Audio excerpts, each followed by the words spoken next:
And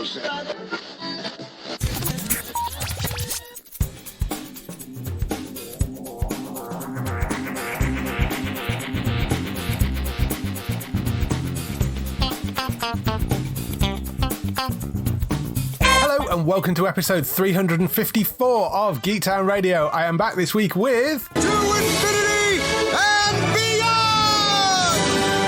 Matt, how are you doing? I'm very good, David. How are you? I'm very, very good. Second week in the row for you, basically because it's a bank holiday and everybody else is away. So yeah, still on my holiday and stuff like that. Yes, so. It's always lovely to have you back on anyway. So what have you been up to and doing? Well, we've actually been watching the same show, so we'll mention those when we get to your part. Yes. Which there's a couple of little things I wanted to talk about. Some YouTube, Twitch related stuff. Been trying to kind of go through some of Bex's streams. Obviously, she does like classic games, retro sort of games, lots of chat stuff, sits in boxes on occasions. But the main thing I was interested in watching from her was Tomb Raider, because I really like those classic games. Obviously, that's embedded in like PlayStation's history, and those are the classic games with the tank controls and all that sort of stuff. So my main issue, which has got nothing to do with Bex herself or anything like that, is that they're on Twitch and it's got like all the streams bundled in one sort of big line. And trying to start from Tomb Raider 1 and me trying to go through those and find those was a bit challenging. So I'm going to keep trying to sort of do that and scroll through the videos and that. But no, it was good to see someone else play the game and that. I think I watched like my sister play the games when I was younger and that. But no, they're quite good to watch and stuff. And Bex was quite good to watch and everything with the chat and stuff. But no, it's more about sort of like, you know, can you make the jumps kind of thing and all that type of stuff and getting away from things. One of the quite good things about those old games actually is the aiming system, because literally if you walk into a room or run into a room and you've got your guns out and stuff, Lara does automatically aim at the right enemy. Yes. And then if there's two, she'll automatically aim at the next one. So it's not like with Metal Gear Solid or something where you've got to do that yourself. So that was pretty good.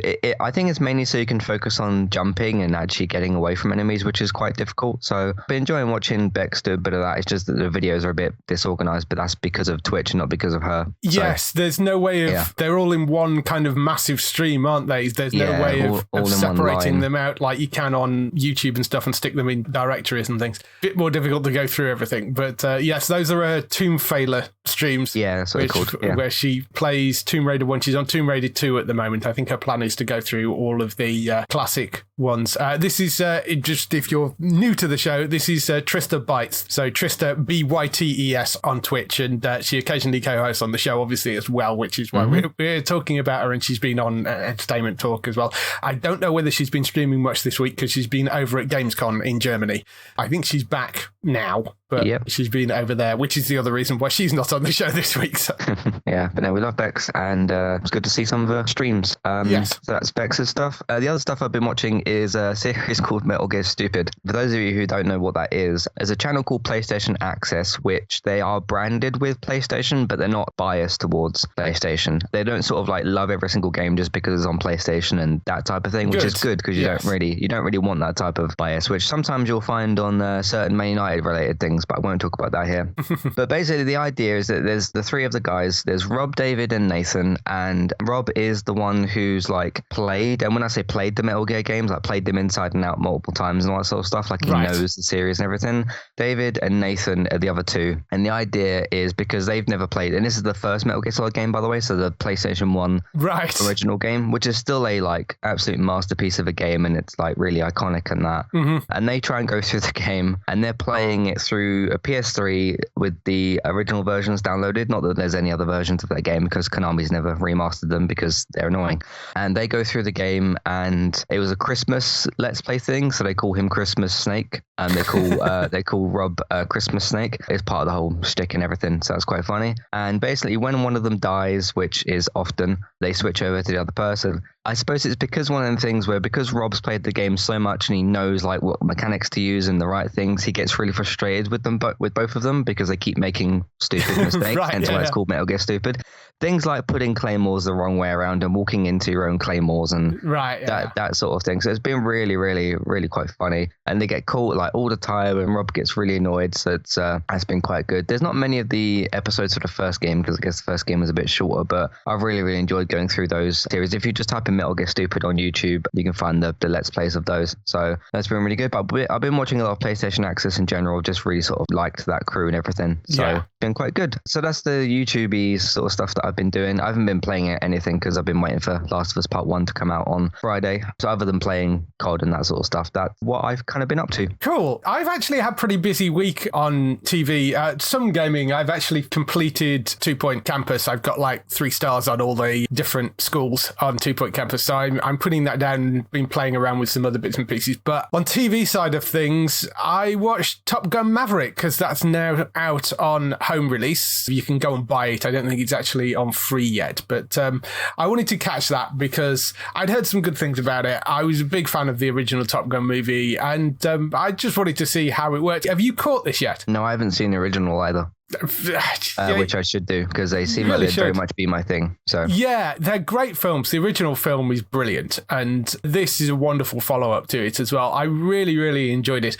I'm sure many of you out there of a certain age will have seen the original Top Gun movie, but this comes back and follows Maverick, played by Tom Cruise, who starts out as a sort of test pilot. Maverick being Maverick, he pushes things slightly too far and ends up getting recalled back to the Top Gun Academy, where he is now an instructor, whereas in the first film he was one of the people vying for Top Gun at the Academy, basically. He's been brought back to Top Gun to train a bunch of graduates from the school for a very specific mission, and that's what we sort of follow. One of the key characters that is back there is played by Miles Teller. It's a character called Rooster, and it is the son of one of the characters out of the original film. I won't give anything other than that away because I don't want to spoil the first movie because you haven't seen it yet, but it is the son of one of the original characters. It's got Jennifer Connelly in it as well, who plays a character called Penny, who interestingly isn't actually in the first film, but her name is mentioned. I think in a sort of the other guys are ribbing him about this girl that he's been dating, and she's called Penny, and that's the only kind of reference to her in the first film. So you never see her on screen. So she's not actually, although technically the character has been mentioned before, she's never, wasn't like the love interest in the first film or anything. You've got another crew of various recruits. You've got John Hamm in there playing Cyclone, who is the commander of Naval Air Forces and is essentially Maverick's boss. And Ade Harris pops up as well, who is even higher sort of boss. Very solidly put together. I mean, the whole point of the Top Gun school is that it's supposed to train the best of the best pilots in the world. And one of the specifics is that they train them to do is dogfighting, which is sort of a lost art because a lot of stuff is done from 30,000 feet, drop a bomb, go home, rather than like actual dogfighting in planes. The story, I think, is a really kind of interesting one. It shows an interesting mission, and rather than Maverick just coming back as a instructor and training a bunch of new recruits, I like the idea that they went for, no, he's coming back because they need him to train them for a very specific mission, and that's why they've got him there. Lots of interesting, fun callbacks to the first film. If you like the first movie, I think you will like this, as it's a solid sequel to that original film. So definitely gets the thumbs up from me. I really enjoyed it, and think it is certainly worth going to watch. Those are 2 films you should definitely go to. I mean, do one on your classic reviews maybe. The original would fit with that. Yeah, do the original on your classic reviews and then go and watch the second one. Star Trek Lower Decks came back for its 3rd season. Good, solid opener for that. Very fun. I'm very intrigued to see what this crossover is they're going to do with Strange New Worlds, which is a really interesting idea. But so there's that coming up at some point as well. But really like the opening episode of this. It's a continuation from where we left things at the end of season 2 as well. So it has got a bit of an ongoing story going on with that. C returned for its 3rd and final season. I thought that was a good opener. Have you caught this? Yeah, I thought it was a good opening episode. Slightly too long. Sometimes if you come back for your opening episode, it's nice to try to settle back in and stuff. But I thought it was a good opening. There's some complicated things going on with the politics and sort of what's going on with the sighted people. Yeah. So I thought that was pretty good. Again, I really like the way that the action is done in the show with the whole, hearing aspect and everything like that. So always been kind of my favorite thing about the show is the way that's done and people like listening for different movement and stuff like that. I very much enjoyed the opening episode, yeah. Yeah, this continues the stuff that we found at the end of season 2. And again, don't want to give too much away, but they discover a new weapon that is going to cause problems, I think, this season. And I'm very interested to see where they end up in this. There's some interesting people that turn up. David Hewlett, who people might know from Stargate, he was in a guest in season 2. He is one of the main roles in season 3. He's sort of a chief science officer of the Travantum and part of sort of the development of this new weapon. I really like him and I think he's really good. I didn't realise, but Joe Flanagan, who was also on Stargate Atlantis, popped up in the second season. I completely missed that, I think. I don't remember that at all. But yeah, so somebody over at C appears to be a fan of Stargate by the sounds of it, which is no bad thing. It was a great show. Tom Misson is back as well as Lord Harlan. You will know from Sleepy Hollow was great.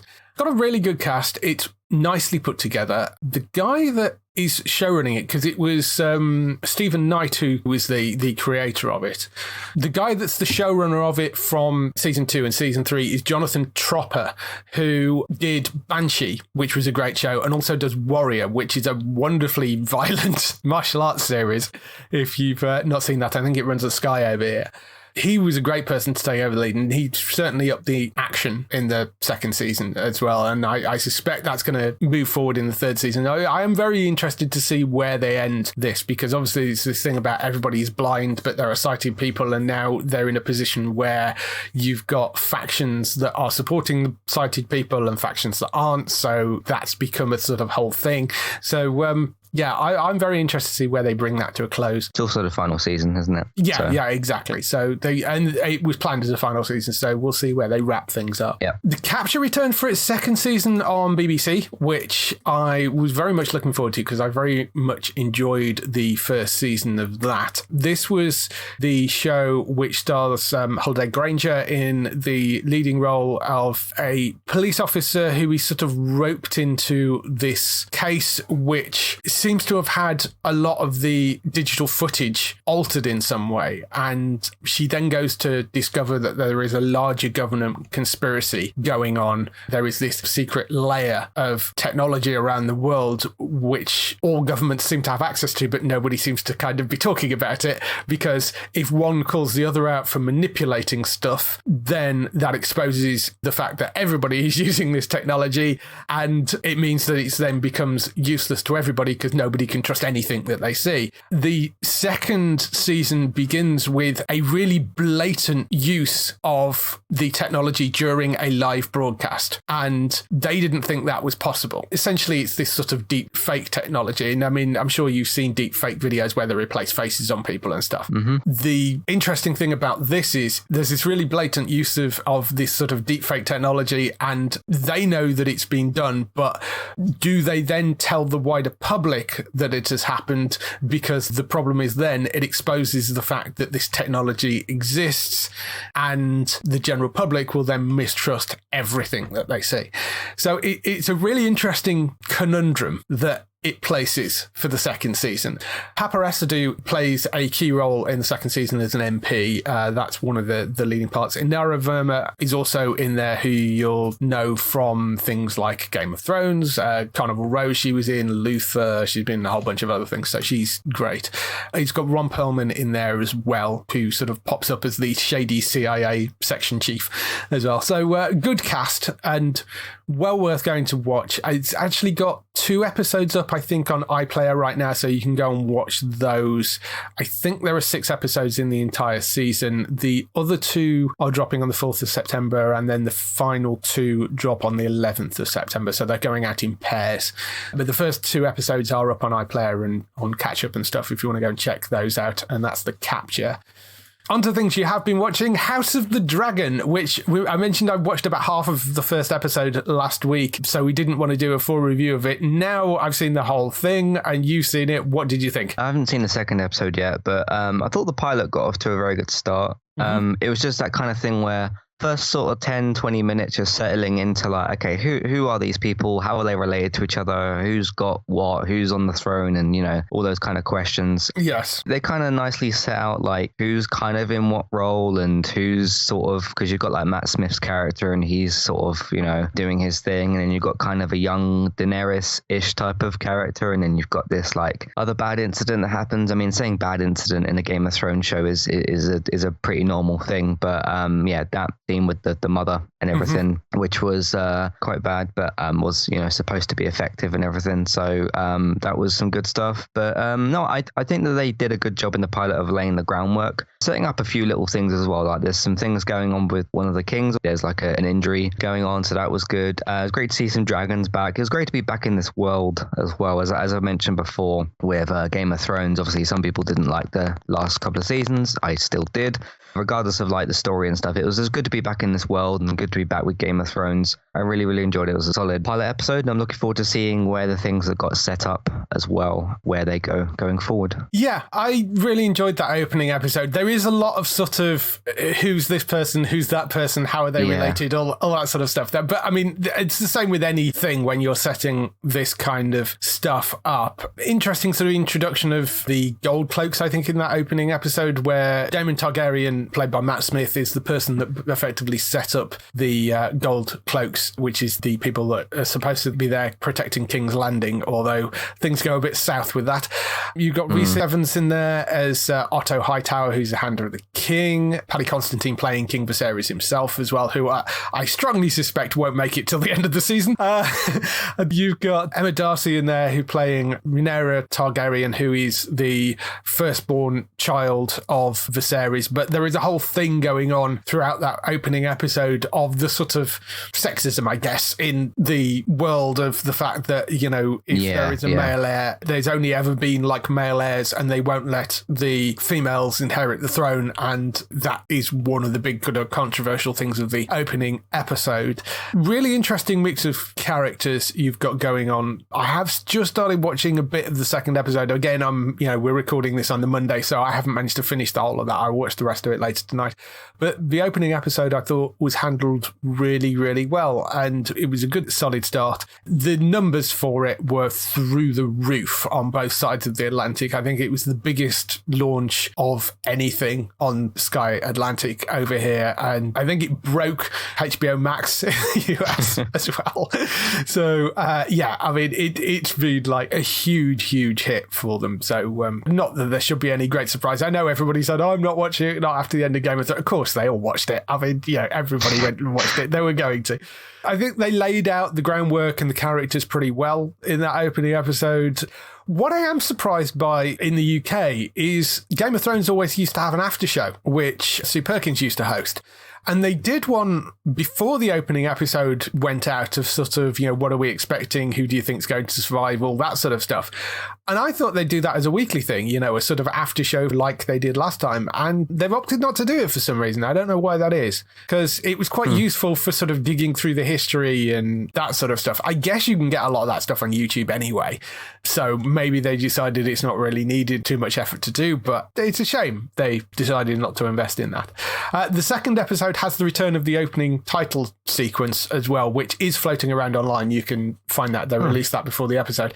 It is a similar sort of title sequence to the last one, and they've kept the theme music as well, which, slightly lazy, but why not? I mean, it's an iconic piece of theme music. I mean, it's brilliant, but so that's all back. It makes it feel very Games of Thronesy, that as well. The last thing I watched this week, I watched a football thing, Matt. I watched Welcome to Wrexham, which has got 2 episodes up on Disney Plus in the UK. And for those of you that aren't aware of Welcome to Wrexham, it follows Ryan Reynolds and Rob McElhenney, who are both American actors. Obviously, Ryan Reynolds, Deadpool. Rob McElhenney, you will know from things like It's Always Sunny and Mythic Quest. and they bought the football team Wrexham AFC. That was all over the news, so I, not really giving anything away, I don't think, with that. But this is genuine. It's not sort of some mockumentary or made up. They genuinely went out and bought Wrexham Football Club, and the idea was that they were going to buy it and they want to try and get it back into the main English Football League, because there's what, the Premier League, Championship, Division 1, Division 2, and then there is one professional league which is sort of below that, and that is the league that Wrexham currently sat in. And Wrexham were, at one point, a really quite successful club. And then 80s happened. It was a mining town. The mines shut down. Money started to fall away.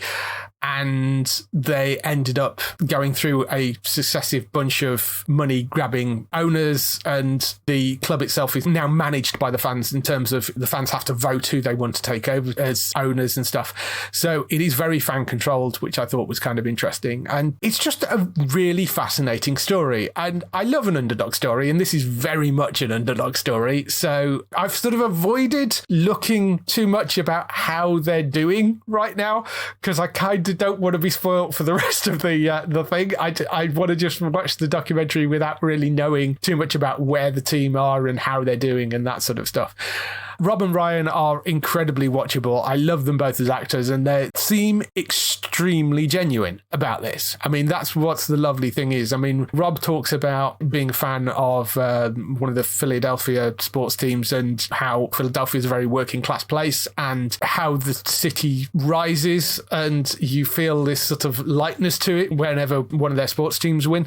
So he knows that kind of feeling of what local sports teams mean to the local city, and that was part of his intention by going with this, was to try and bring some of that feeling back to Wrexham. And they are genuine, and they do genuinely want to actually get them out of this league and back up into Division 2. That's what they're trying to do. Yeah, I watched both of the episodes. I really, really enjoyed this. I was quite glued to it, and I was quite fascinated by it. So it was interesting for me. Obviously, I follow Man United and watch the games and review them and all that. But what was interesting to me was the different scale, obviously, Man United, Premier League, in the big leagues and everything, trying to be in Europe and all that type of stuff. And then there's this little team, Wrexham, who are trying to just kind of scrape by with stuff. And they explained about the wages and the massive, massive difference there. The interesting thing for me is as well, because they showed, I think in the first episode, there's this separation of two different sort of sets of leagues almost. Yeah. To be honest, the other leagues that they showed in that sort of separated graph, some of them I'd never heard of or really knew anything about. So right. I think they were supposed to be in that, which was really interesting. Because one of the interesting things as well, I think from the Premier League to League 2, some of those leagues are bigger as well, because you've got, I think one of the leagues has got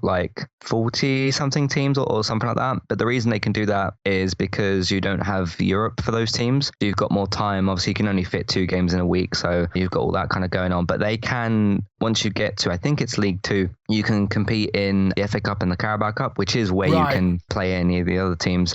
It's interesting to see all that, and I feel like they did a really good job of literally showing and explaining the very big range of emotions you can feel while you're watching a team. And obviously, you see them as the owners and stuff, and they're starting to watch the games and they're trying to understand it. A little bit of a Ted Lasso sort of aspect there, but not quite in the same comedy sense as well, because they're trying to understand this game and everything. That feeling of it's 1-1 and there's added time, and I mean, because in football you can score a goal in 5 to 10 seconds. So even if you've got 5 minutes of added time and it's 94 minutes, you're you just got to get that ball up the pitch. But the difference between, I suppose, you've won the game and you're completely on top of the world, to you've either drawn or lost the game, and you feel just devastated about it. And they did a good job of showing that. And as you said, I think Ryan Reynolds and then Rob is the other guy, the way that they genuinely came across and everything, and they did the voting stuff, which was quite nice to see, because yes, from a Man United fan's perspective, you do not want bad owners. Of course, we're owned by the Glazers, which are the worst of the bunch by far. Just to say, they're not very nice people, and they don't really care a lot about things, which has been 17 years. So yeah, you want owners that care and owners that will actually put money back into the football club as well, which is what the Glazers have never actually done before. Mm-hmm. So I really enjoyed this, and seeing one thing that's interesting to me about these types of football documentaries and stuff is seeing the dressing room stuff when a player gets sent off, for example, and they're really, annoyed, and because you don't really see that stuff on the TV, because you don't really know what goes on in the dressing room. And I really enjoyed this. I'm looking forward to seeing Thursdays that these episodes yes, come out. I think so. Yeah, it's an FX series in the US, and it's going out over there, and then it's coming out here as well on Disney Plus. It's them sort of desperately trying to get out. It's the National League, I've just checked, which is the league below League Two, and the National League is the lowest tier of professional football. But I mean, you're talking about $2.5 million for a Premiership player on an average salary compared to a National League player who's making about 40 grand a year. So I mean, not an unreasonable wage. I mean, it's a perfectly livable wage, but so it's not like driving Lamborghinis money, is it really? You do feel so much for the fans, and you're rooting for them to succeed. Yeah, you really episodes, are rooting for Wrexham to do well in this. I mean, it shows that emotion. Talking about explaining stuff, one of the hilarious things is when one of the British people says something like sacked, I think was one, he's talking about the manager should be sacked. And then it quickly pops up a graph that goes English, sacked, American, fired, and then puts the Welsh underneath it as well. It's just, it really made me laugh every time they're having to explain something to Americans. And the fact that they'd subtitled some of the English because the accents were a little bit stronger and they were worried the American audience might not catch what they were saying. I thought that was really funny as well. Yeah. It did make me laugh. But it's a really interesting and heartfelt documentary, and it does really make you feel for Wrexham and want them to succeed in this. So I hope it's a really positive thing for them, and I hope they do well. And I mean, I don't know how they've started this season, but because they bought the club, I think, at the start of the year, didn't they? I think it said because they were coming out of the pandemic, and that whole thing, by the way, of like playing through the emptied stadiums is very eerie. Yeah. I remember watching like Man United do that, and you'd watch the highlight videos and you can hear like the ball being kicked. It was really eerie and strange.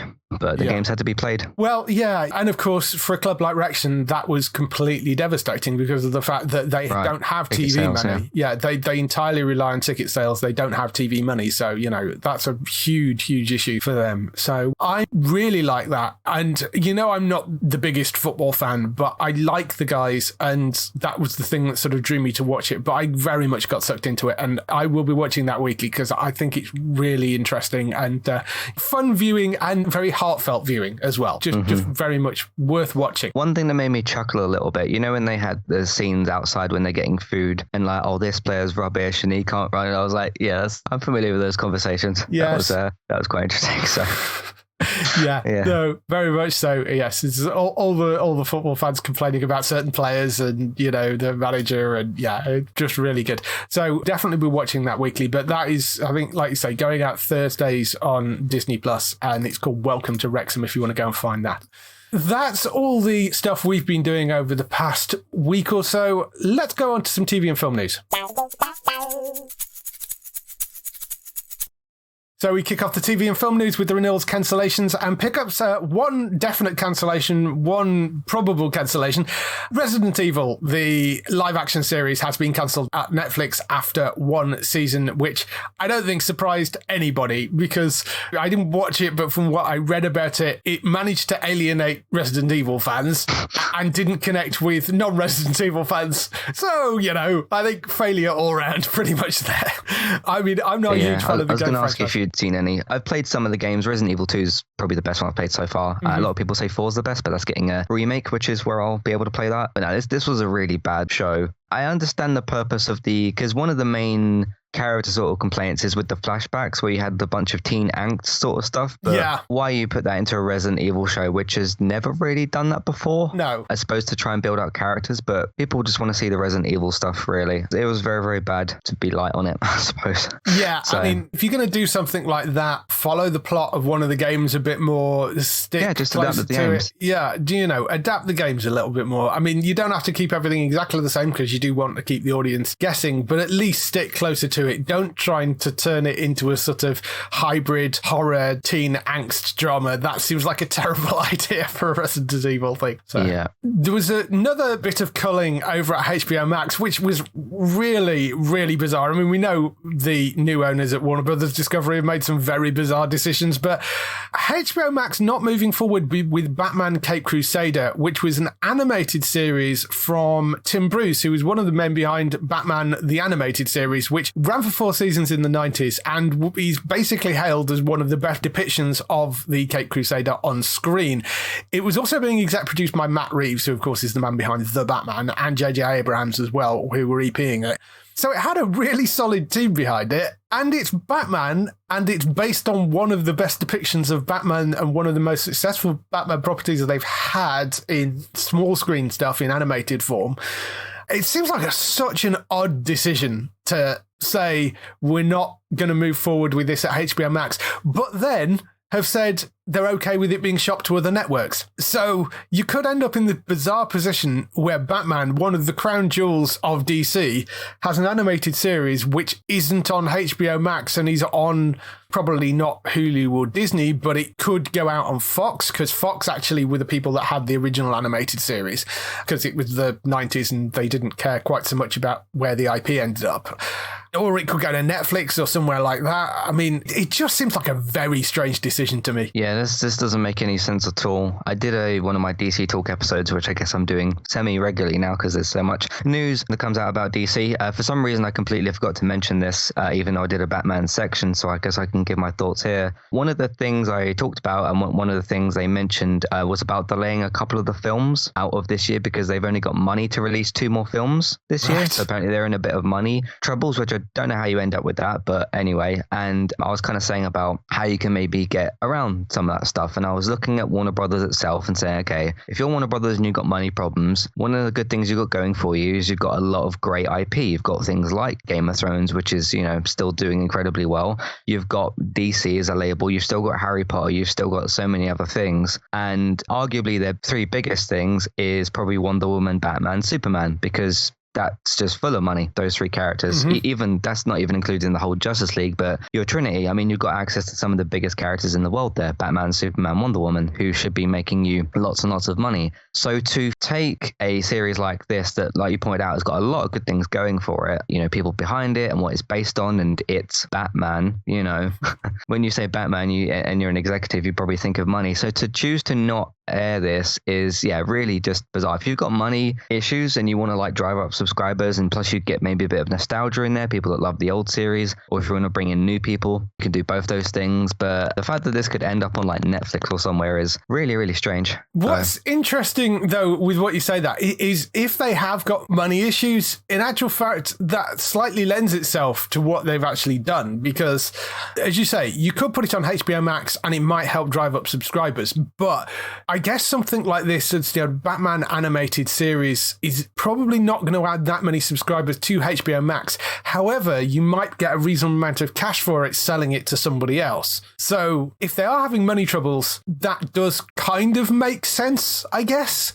because potentially it could be a very successful series and they would get paid directly for it. Whereas if it was on HBO Max, they're forking out for it and then they're hoping to make it back in subscribers. So there is a direct cash injection that you will get from going, here, or you buy this series to Netflix, to Fox, whoever it is, and you would get paid for that. In that context, possibly a reason for it. Right. But the other problem there is you're also giving your competition your content. Exactly. Yeah, so there is that. I mean, that's why I'm thinking a channel like Fox running it might make more sense rather than it going to a competing streaming service. That would make more sense to sell it to a network, and Fox would be the obvious one because they had the original one and they like their adult animated stuff.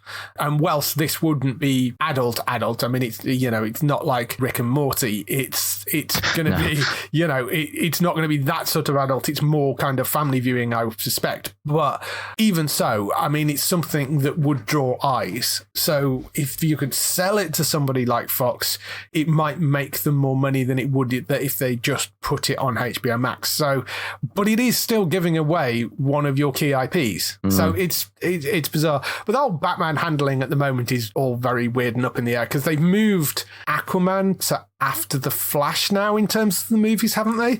And we know that they removed Michael Keaton from the Aquaman movie and replaced him with Ben Affleck. So that seems to point to the fact that Michael Keaton's Batman Return, which they were planning on sort of expanding over a number of movies, it looks like he's going to be a one-off for the Flash film, because the other thing he was in with Batgirl, which of course we know got cancelled, it looks like that's going to be a one-off for the Flash film, and that's going to be it for him, and then they're going to do something else. So it's amazing to me that they got Michael Keaton to come back, and they thought, okay, Flash, Batgirl, and Aquaman, which is not a bad idea. But even before all of that even happened, for the longest time, the discussion was like, oh, can we do a live action Batman Beyond? That still is not even something that's been your option to bring him back for 3 films, and not one of them is that, which people have been wanting for a long, long, long time. Obviously, you're going back to 89, which was when Michael first played Batman. So obviously then it would make sense to cast a Terry McGinnis and do that story the way it's supposed to be done. Yeah. As much as it could work to have like, oh, he's mentoring the Flash, or he's mentoring, because he's very much the more retired mentor Batman figure as opposed to Robert or Ben, who are 2 other different versions. That's what is also funny to me about that Aquaman specific story, is if you've got Jason's Aquaman talking to an older Batman that he hasn't seen before, as opposed to swapping him out for Ben's Batman, who he has seen before, whether you want to talk about Zack's or Joss's version of Justice League, they've spent time together and they've had history together. So you'd have to write that completely differently. So how are you sort of arranging that? Which, just to be on the more positive side, that when the news came out, they're like, oh, Ben's Batman's going to be in Aquaman, I was like, cool, I want to see more of Ben's Batman. That'd be good. Like, we don't know what the future will hold for him, but him being in films is a good thing. It's just curious to know about, like, okay, the writing for that, and how you'd write those 2 characters. We'll see what they do. Yes. So as continues to be a mess over at DC Warner Brothers Discovery, but we'll see where that goes. And I mean, I hope they find a home for Batman Great Crusader anyway, because I love the original animated series. So hopefully they'll find somewhere for that. On to the renewals. House of the Dragon has predictably been renewed for a 2nd season. As I say, it broke records all over the place for its launch episode. So HBO have renewed that for season 2, which I don't think is a surprise, and obviously going out on Sky over here. Curb Your Enthusiasm also renewed for a 12th season by HBO, so that will be coming back. That's Sky again here. Channel 4 have renewed the crime comedy caper The Curse for a 2nd season. I quite enjoyed the first season of that. It was a fun sort of 80s set crime caper where it was a bunch of bungling thieves and they accidentally end up stealing a load of gold by happening to stumble across it in the middle of a robbery. That was really, really good. I think it's up on all 4 if you want to go and check out The Curse, but that was really fun and well worth going to watch. So I'm glad they're coming back for a 2nd season of that. For the kids out there, Danger Force has landed a season 3 renewal. That's on Nickelodeon in the US. It's Paramount Plus over here. You can find that. Villains of Valley View also renewed for a 2nd season. That's a Disney Channel series and Disney Plus over here. Brassic renewed for a 5th season before the season 4 even premieres, because that's coming back very soon. And I don't think that's a huge shock. That's been a massive hit for Sky.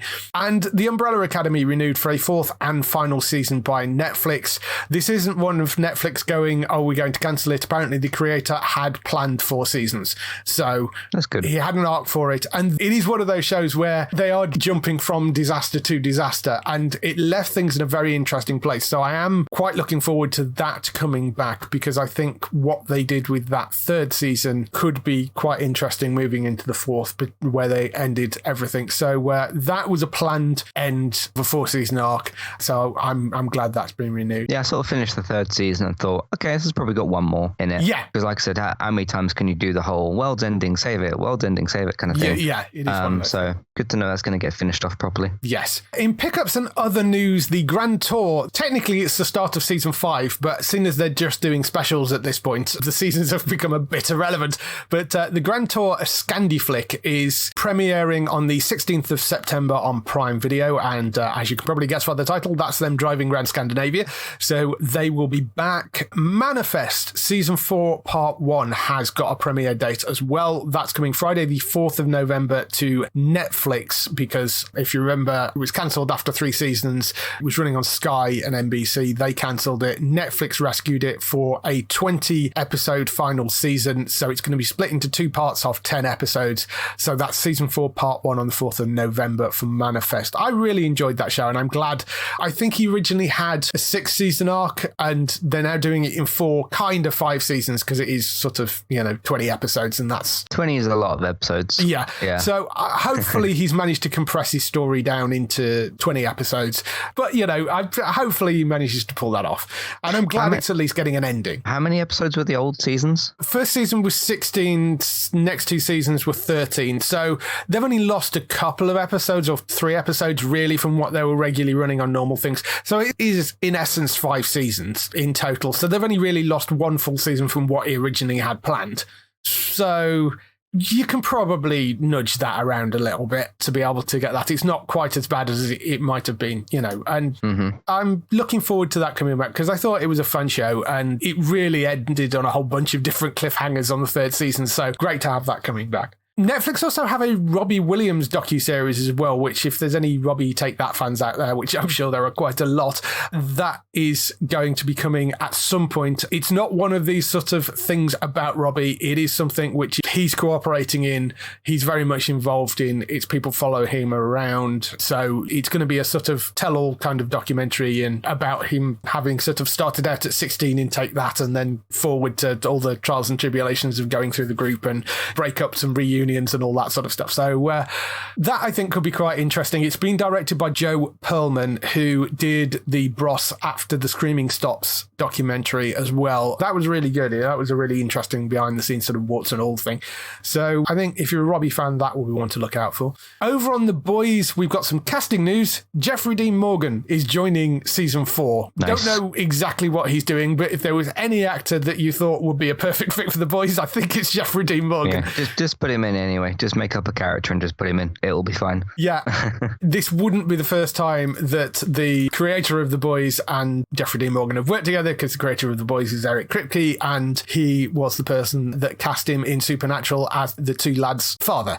So they've worked together before. They've been talking since, I think, the end of the 2nd season. They've been talking about trying to find a way to get him in, but obviously Jeffrey was on Walking Dead, and they have managed to finally get something sorted. We don't know how much he's going to be in that season, because, of course, Jeffrey is still busy with the Walking Dead universe, because he's doing a spin-off with Lauren Cohen, which was called Isle of the Dead, but they've changed the name to The Walking Dead Dead City, they announced this week. So Isle of the Dead is no longer, it's now called The Walking Dead Dead City, that spin-off. Why? I don't know. Whether I prefer the other name. So do I, kind of, but I do wonder whether it's to separate it from things like Day of the Dead. So it doesn't sound quite so Romero-y. Doesn't sound like it's connected to that other zombie franchise, I guess that's why they've done it. But yeah, I think it was a stronger... I think if you'd gone The Walking Dead Isle of the Dead, or maybe that doesn't flow as well. I don't know. But Walking Dead Dead City is going to be what it's called. And that's the spin-off where they go to end up wandering around Manhattan. We still don't really know how or why, but yes. We've got 8 episodes to figure that out. So yeah, I'm looking forward to both these things anyway.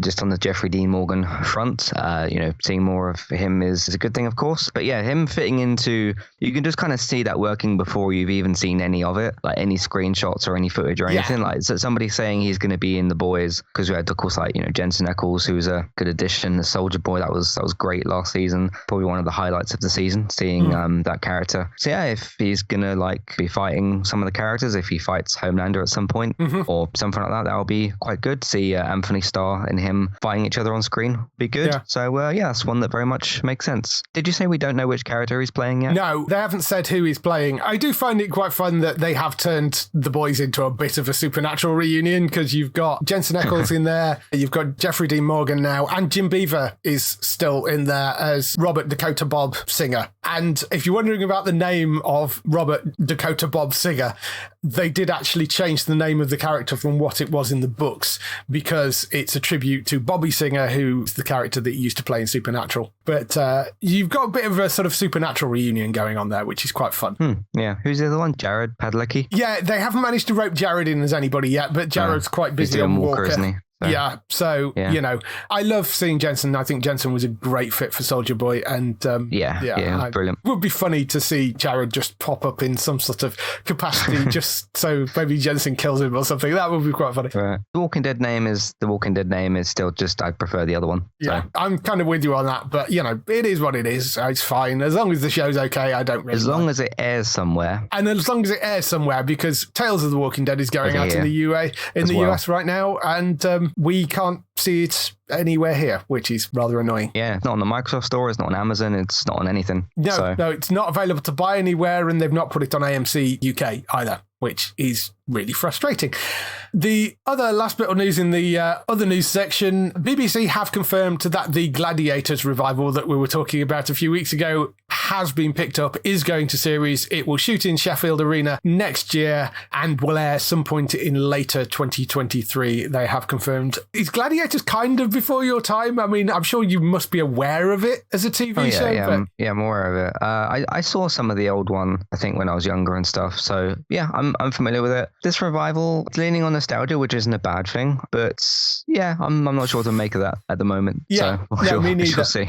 Interestingly as well, Jet, who was one of the original Gladiators, was at Wrexham Comic Con as well, signing, and was quite popular as well. So, yes, that was kind of a weird coincidence that she happened to be there a couple of weeks ago.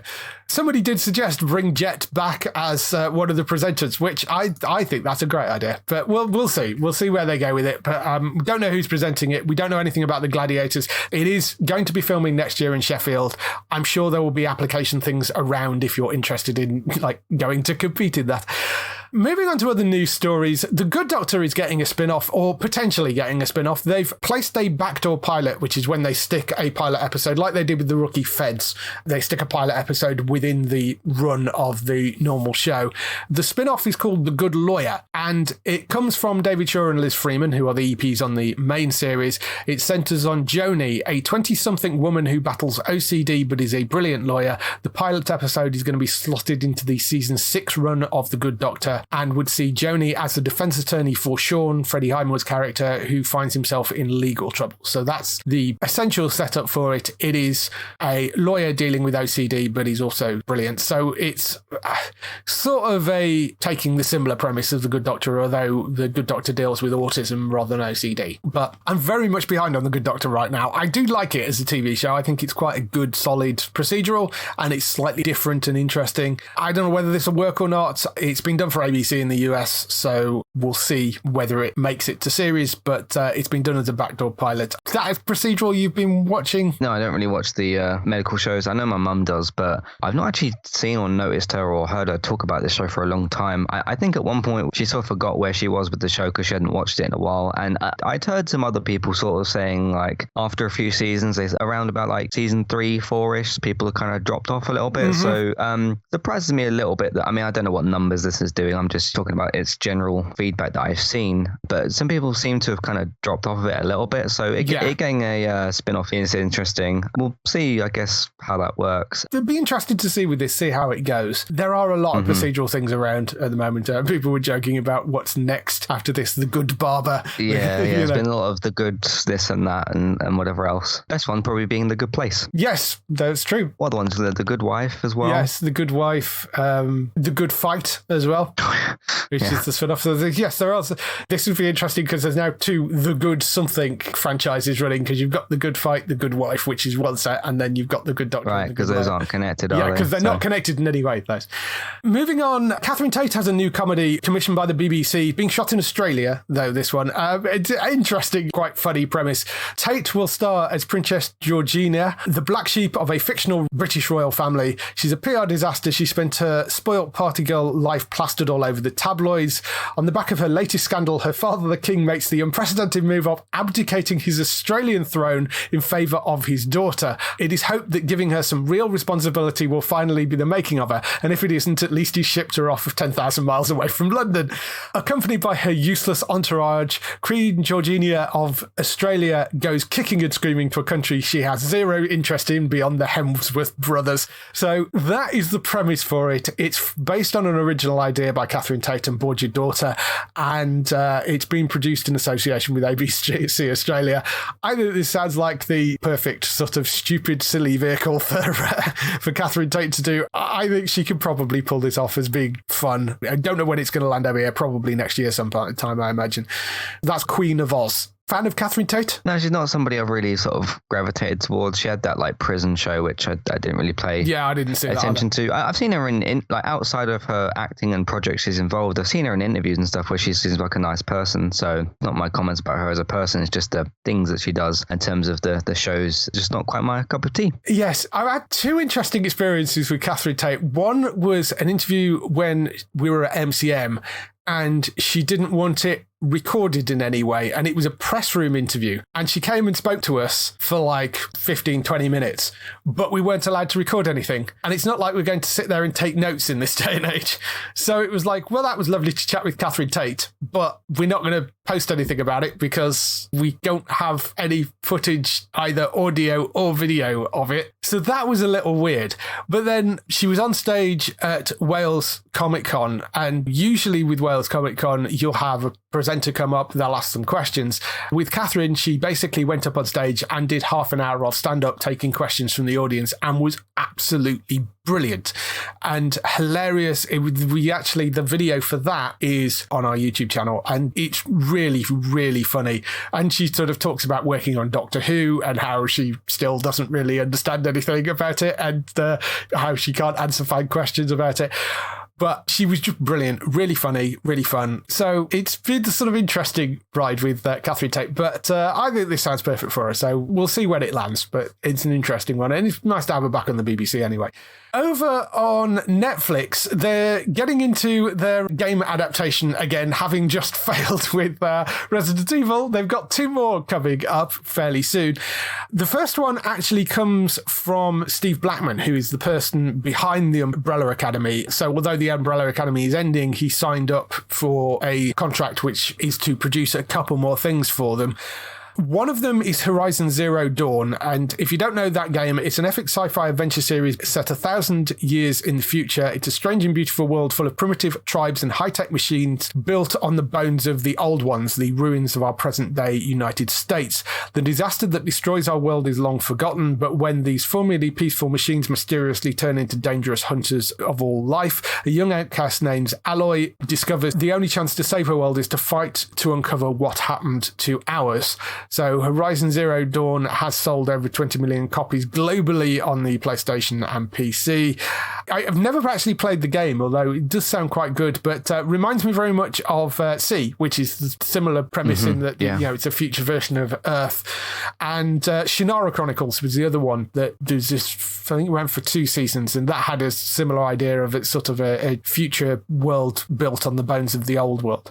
I like that sort of setup for it, though, and I can see it working as a TV show, as an ongoing TV show that seems to track. Have you played the Horizon Zero Dawn games? Yeah, I've played both of them, the one that came out this year as well, Forbidden West. I can see this working quite well for TV. I can see a bit of a sort of, because there's like a Jurassic Park or world sort of element to it, because you've got dinosaurs walking around, they're just robot versions of dinosaurs. Mm-hmm. So you can have that kind of epic scale thing to it, which could be quite entertaining. The difference with this, obviously, you'd have a woman running around with a bow and arrow, which is quite fun. You'd see like some good action stuff. It's not just bows and arrows, she's got like different equipment and like wires to pull the robots down. And so that could create for some really good scale action and stuff, and climbs around and jumps about. So you got some good chance for some cinematic storytelling as well, so could be quite good. And in the background kind of stuff as well, you've got all the sci-fi deep lore story elements, so that's where your intricate writing is going to come into it. But as long as Netflix does a good job with this, and whoever they pick to play Aloy is a good choice, because we don't know who she's going to be yet, that could be quite good. So I'm slightly cautiously optimistic in certain areas, but the idea of it could be very good. It just depends on the execution, because the only reason I'm a bit skeptical, which is possibly not a fair reason but still possibly fair, is the Uncharted film should have just simply been more popcorn fun entertaining, and it was surprisingly boring, the Uncharted film, which for an action film, which it should have been, it shouldn't have been as sort of boring as what it was. But I know this is a different project entirely. It's just that this is still off the Sony IP stuff. So This has potential to be very good, so we'll see how it goes. The thing that brings me confidence with this is the fact that it's Steve Blackman involved, and as well as doing the Umbrella Academy, he did Altered Carbon, which I actually thought he did a decent job on as well. He's worked on Fargo and worked on Legion, which Legion was fine for the first season and then went off a bit, but very much depends on how much money Netflix are prepared to throw at this, because I think it needs money throwing at it. But we'll see. That's where they could do with balancing their quality and quantity. Yes, very much so. Yeah. So instead of throwing loads of money at 10 other shows that you're never going to promote, no one's going to watch, save that money and put it onto Horizon. Yes, definitely. There is another project which he's picked up as well, which is a thriller event series. So it sounds like it's a one-off thing. It's called Orbital, and it's set on the International Space Station. It's an original concept by David and Keith Lynch, who worked on, there was that movie called Twist, which was a sort of modern-day version of Oliver Twist, which I think went out on Sky over here. They're going to co-create the series with Steve Blackman, and they will be directing an episode as well. Don't know any more about it than that, but I think a sort of thriller set on the International Space Station is quite an interesting idea. And by the sounds of it, they're saying it's an event series, so it sounds like it's been designed as a one-off thing, which is good for Netflix because it means you're not going to worry about it getting cancelled or renewed. So that sounds like an interesting one. I think that could be quite good. Yeah, no risk of cancellation after 3 seasons, which is too much of a theme at the moment. Yeah. The idea sounds kind of interesting. Again, it depends on budget and how they promote it, and if they're telling anybody that it exists. Yes, exactly. Which is usually helpful. So some good stuff, some good ideas here. The other project, which is back to video games, is a BioShock film adaptation, also ordered by Netflix. It's from Francis Lawrence and Michael Green, obviously inspired by the BioShock games. Francis Lawrence is the director of the Hunger Games Catching Fire, and I think some of the other Hunger Games films as well, I Am Legend and Slumberland. Michael Green wrote Logan, Blade Runner 2049 and Death in the Nile. So he's writing the screenplay. So those are the people that are behind it. BioShock, of course, I mean, presumably this will be based around the original Rapture game. I'd have thought so, yeah. I mean, that's the iconic thing with the Big Daddies and the Little Sisters and all that sort of stuff. For those of you that don't know the BioShock games, it's essentially in the game you play a character, Jack, who is the sole survivor of a plane crash, ends up finding himself in this dystopian underwater city where it was supposed to be this utopia, but obviously, as happens, things have gone horribly wrong, and this civil war had broken out and had sort of torn the city apart, and the citizens have been turned into these sort of mutated, kind of monstrous versions of themselves. And there's this voice that comes across the intercom system referring to himself as Atlas, who attempts to help Jack getting back to the surface. That's the basic setup for the original BioShock game. I'm wondering how they're going to change this, because if you've played through the BioShock games, you know the twist that's coming with that, because there is a huge twist in that game, and it's brilliant when you first play through it. The environment, I think, is an interesting one as well. Again, it's going to need money throwing at it, but it is a film rather than it being a series, so there's that. And if this works, potentially you could do a second and third one because they continue the games as well. So I don't know, we'll see. I think the people behind it are interesting. It depends how much they're prepared to throw at it. That's what it boils down to, I think. Yeah, for me with BioShock, I've talked on my Gaming Talk podcast a few times about trying to get into them. I could just never really liked the flow of the gameplay or how the game actually played. It felt a little bit old to me, a little bit sort of outdated, which is odd because they got the collection on PS4, but they weren't quite sort of remastered enough. I feel like somebody should get in there and like completely sort of, refine the actual gameplay mechanics. But the helpful thing with that here is I wouldn't have to play it. I could just watch it and enjoy it for the story. And I hear that the story is very, very good and stuff. So maybe this will be the better way for me to experience that story. So I won't have to play them. I can just take it all in with everything, and I can just enjoy the action instead of playing it. So this might be an option that works better for me, maybe. Yeah. So I'm pretty sure I've played all 3 of them. I certainly definitely played of the first and the third one, I think, BioShock Infinite. I'm sure I must have played through the second one as well, but I don't remember the story for that at all. I like the environment. I think it's very distinctive and interesting. I think the people behind it sound interesting, and the fact that it's a film rather than trying to stretch it out into a series, I think could work, particularly with something like BioShock. because it is sort of man trapped in world trying to escape, I think works as a sort of disaster movie kind of feel to it. So, I think that could work. But again, we'll see. Don't know when that's going to land, but it has been ordered. So that's all the news we've got for this week. Now some highlights for next week on TV. So highlights for next week. We have Bull returning for its 6th and final season. That's coming to Sky Witness on the 31st of August at 10 p.m. That will be landing on there. Shameless USA, that is back on the 1st of September for its 11th and final season. Late Night MASH returns for its 2nd season on Dave. Without Nish Kumar, it's got Rachel Parris taking over the leading role of the host on that. And that's the 1st of September at 10 p.m. on Dave for Late Night MASH. Bloods returns for the second half of season 2. That's on Sky Comedy. That's on the 1st of September as well. That's at 10 p.m. The big show, of course, this week is The Lord of the Rings, The Rings of Power.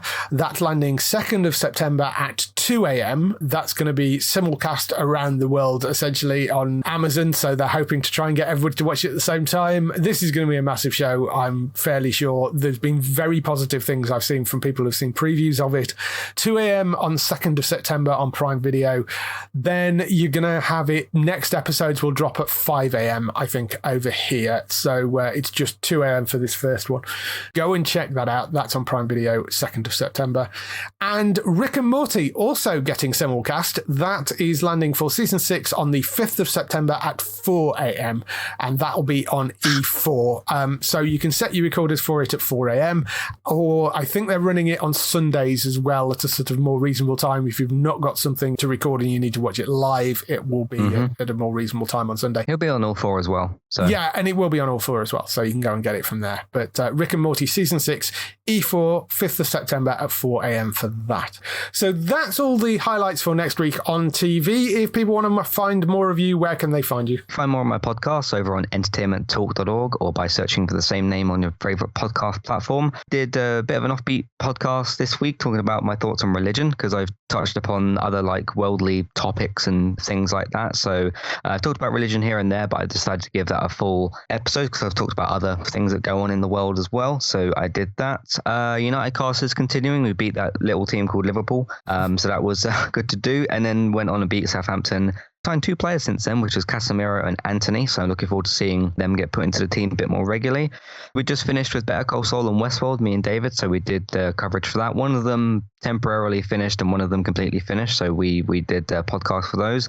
Gaming Talk, we're still doing those things. We covered a bunch of the news from Gamescom that's just sort of come out. One of them, which is a game related to the sort of writers and stuff from Rick and Morty. So we talked all about that and some new game announcements there. I did a whole bunch of film reviews recently. Did Prey, I did Nope, I did Luck, and Jurassic World as well, did that one. TV, games, films, main night podcasts over on there. And if you want to find my gaming related content, Twitch, eTalks UK, and YouTube Entertainment Talk Plays, that's for like other clips and things like that, and FIFA episodes. So a whole bunch of stuff going on at the moment, but that's me. Cool. So go and check Matt out over there. For other people involved in the show, you can of course find Bex on twitch.tv/TristaBytes. That's BYTES. She should be back up and doing regular streams again now she's back from Gamescom. So I don't know when she's starting streaming again. I don't know whether she was doing streams while she was over there actually, but she has got lots of stuff, as we mentioned earlier, like Tomb Failure and chatting streams and retro games and all sorts of things over there. Always good fun to go and watch Bex. So that's twitch.tv/TristaBytes. That's BYTES.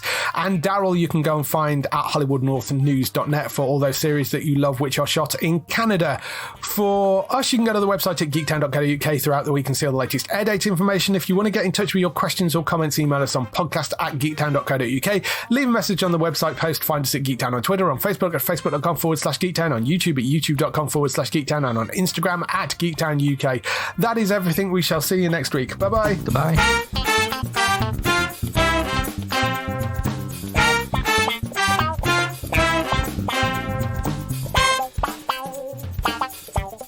Wow.